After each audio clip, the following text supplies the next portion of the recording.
Hi, ladies. Since I just finished my series on being real through relational abuse, I covered many different aspects of that type of abuse, and there are even more that I didn't cover. I chose not to cover some of them because I personally don't have any experience with them, so I find it very hard to be real when it's not something that I have experience in. So, just because I didn't cover some things doesn't mean that they aren't real, doesn't mean that they don't affect people in many of the same ways that the types of abuse that I covered do. It just means that I didn't cover them because I have no personal experience with them. So please, if you've read my series and you feel like I left something out, please understand that I am not saying that it's not part of a relationship abuse. I'm just saying that I don't have any experience in it, so I don't feel that I have the right to cover something that I have not lived through. So, if you are experiencing things in a relationship that are out of control or affect you and your family in negative ways, I definitely encourage you to step outside, not be silent, and reach out to family or friends or your pastor and definitely talk to them about it. Pray about it, because silence isn't the answer. Abusers continue to abuse because of our silence, partially. It's still their choice, it's still their fault. They are responsible for their actions, but us being silent just empowers them to continue on.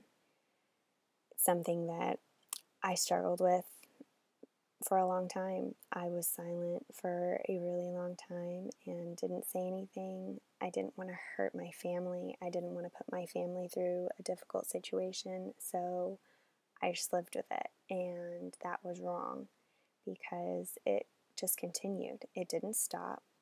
Nothing I did made it better. Trying to be who he wanted didn't make him love me. It didn't make him want to be with me more. It just continued. And most abusers work that way. It doesn't matter what you do. It doesn't matter how you act or what you say or what you wear.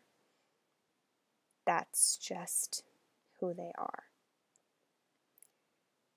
That doesn't mean God can't change them, but it doesn't mean that you have to suffer in silence and live through the pain, because God loves you and He doesn't want you to be in pain.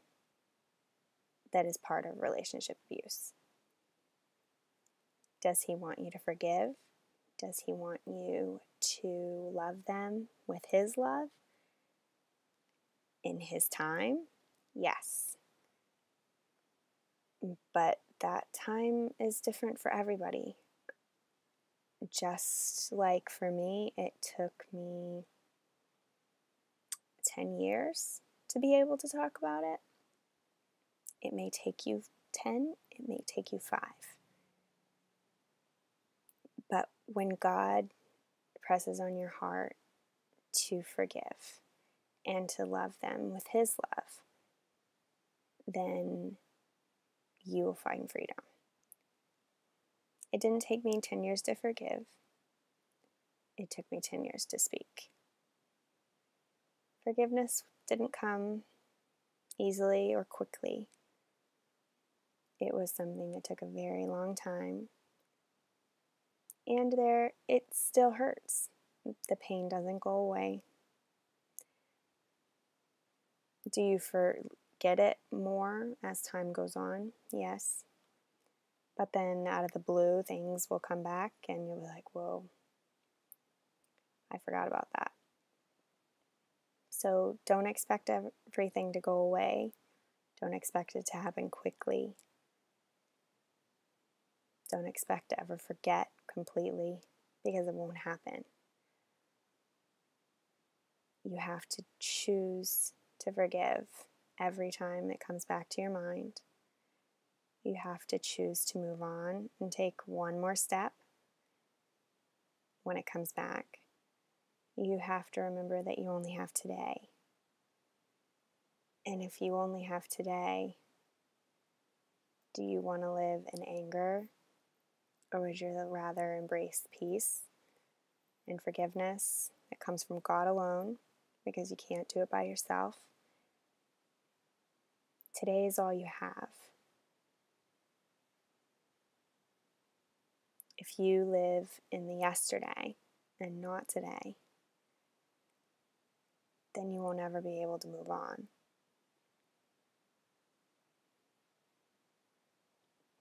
Like I said, just because this is where I am right now doesn't mean it's where you are right now. You can get to this place. It will take work. It will take perseverance. It will take crying. It will take allowing God to work a miracle in your heart, in your mind. But it will change your life. You'll be able to look at the sun and feel the warmth on your face and realize that was yesterday. This is today. Today I'm embracing who I am. I'm God's child. I'm loved of God, and that's more important than anything in the entire world. And I'm thankful that I have today. Yesterday is no more. Today is what I have, and I'm going to accept today as the gift that it is. And I'm going to leave yesterday behind, and I'm going to forgive those in my yesterday, no matter how hard it may be.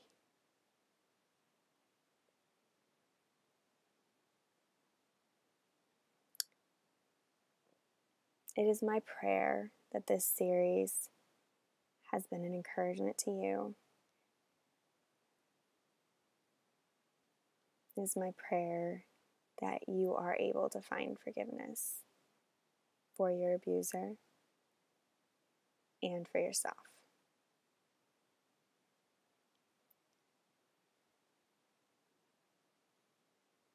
I know it is not easy. It never will be.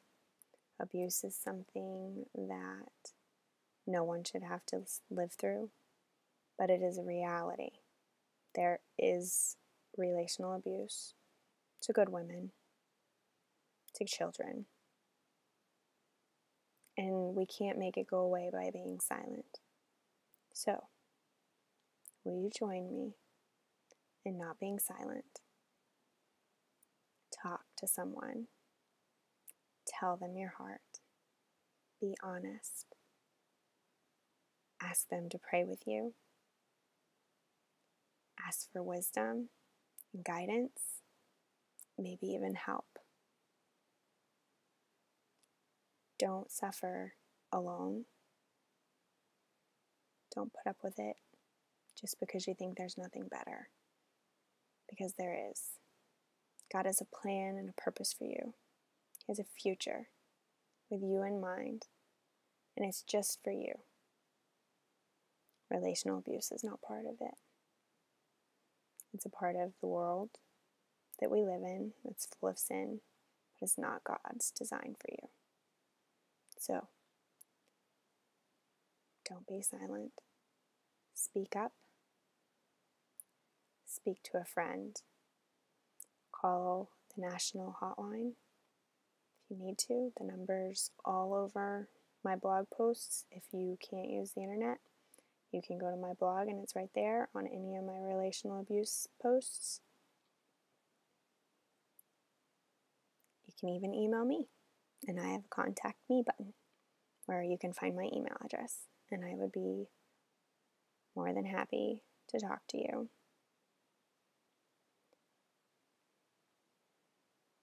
Don't be silent. Speak up. Speak out. For only then can we make a difference for our kids and our futures. Blessings and prayers. Love ya.